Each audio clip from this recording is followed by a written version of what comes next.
Democrats voted to break down barriers so we can all rise together. And I am so delighted to be here with you in Florida. I congratulate Senator Sanders on his strong showing and campaigning, and I'm grateful to all of you who voted for me, to the volunteers and organizers.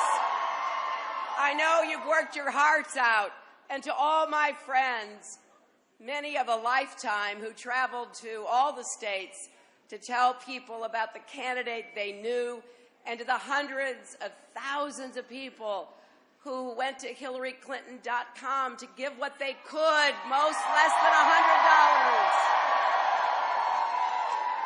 Now this campaign moves forward to the Crescent City, the Motor City, and beyond.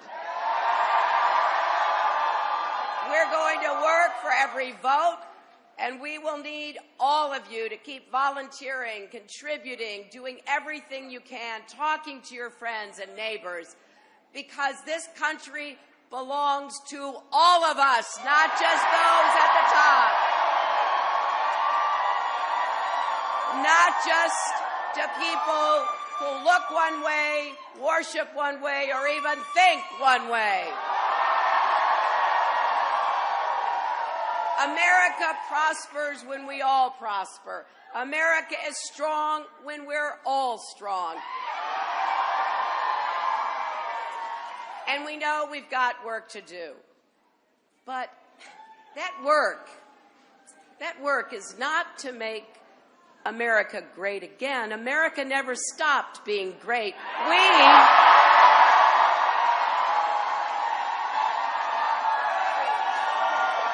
We have to make America whole. We have to fill in what's been hollowed out.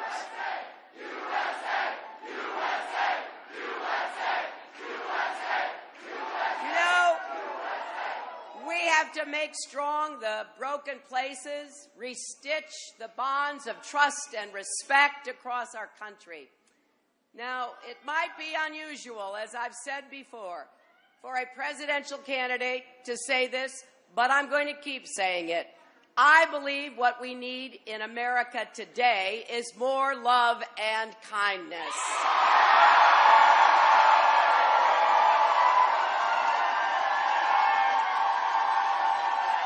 Because you know what? It works. Instead of building walls, we're going to break down barriers and build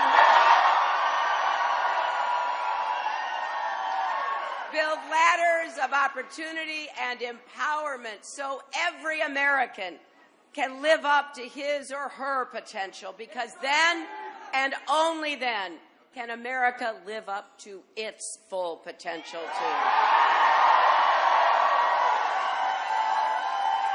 Now, it's clear tonight that the stakes in this election have never been higher, and the rhetoric we're hearing on the other side has never been lower. Trying to divide America between us and them is wrong, and we're not going to let it work.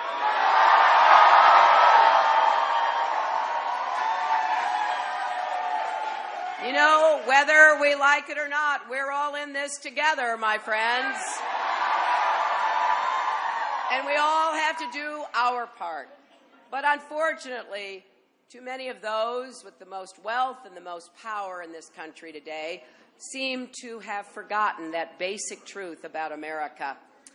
You know, yesterday I was at the Old South Meeting House in Boston, where nearly 2.5 centuries ago, American patriots organized the original Tea Party. And I had to wonder what they would make of corporations that seem to have absolutely no loyalty to the country that gave them so much. What would they say about student loan companies that overcharge young people struggling to get out of debt?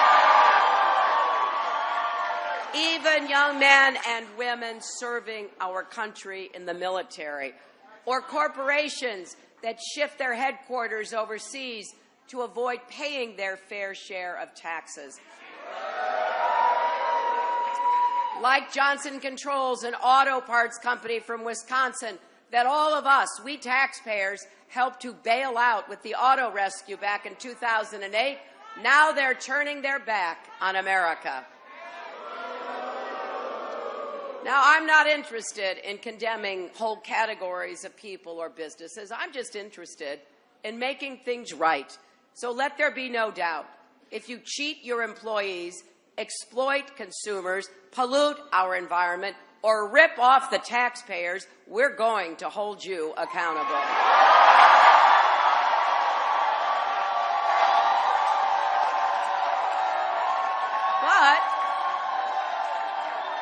But if you do the right thing, if you invest in your workers and in America's future, then we'll stand with you.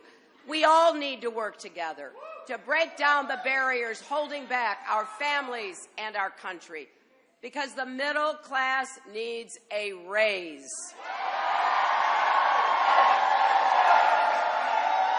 And more good jobs, jobs that pay enough for a family to live on. Even put a little away for retirement, jobs that provide dignity and a bright future. That's why we have to invest in manufacturing and infrastructure and small business and clean energy. Enough clean energy to power every home in America.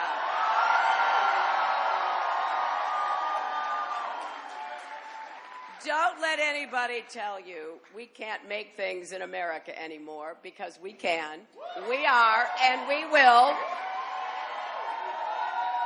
And together we can break down the barriers that face working class families across America, especially in struggling Rust Belt communities and small Appalachian towns that have been hollowed out by lost jobs and lost hope. Families who for generations kept our lights on and our factories running.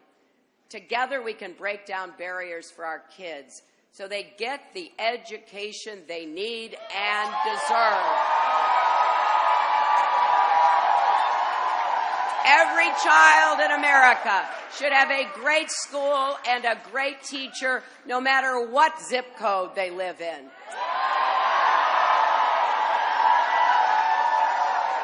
Together, we can break down barriers for women and finally guarantee equal pay for equal work.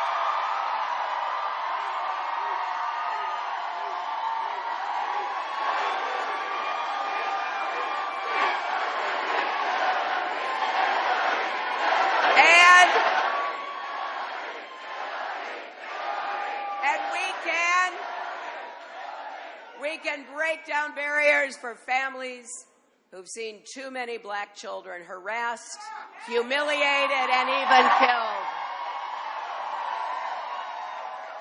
We can break down barriers for voters in North Carolina who've been systematically disenfranchised and disempowered. We can break down barriers for hardworking immigrants everywhere who are too often exploited and intimidated.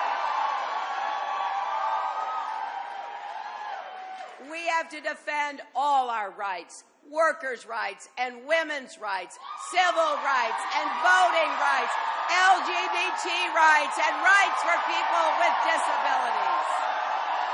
And that starts by standing with President Obama when he nominates a strong, progressive justice to the Supreme Court. I know too many Americans have lost faith in our future. We hear it in the voices of parents who don't know how they're going to give their kids the opportunities they deserve. We see it in the eyes of working men and women who don't expect anything to come easy, but wonder why it has to be quite so hard. Like many of you, I find strength and purpose in the values I learned from my family and my faith. They gave me simple words to live by, an old Methodist saying, do all the good you can for all the people you can for as long as you can. And that is why I believe deeply that if we resist the forces trying to drive us apart, we can come together to make this country work for everyone, the struggling, the striving, and the successful. If we all do our part, we can restore our common faith in our common future.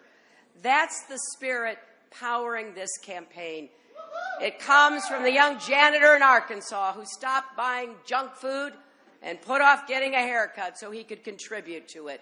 It comes from the disabled combat veteran from Nebraska who sent in $10. In 70 years of his life, he had never donated to a political campaign until now. You can join us too. Please go to Hillary.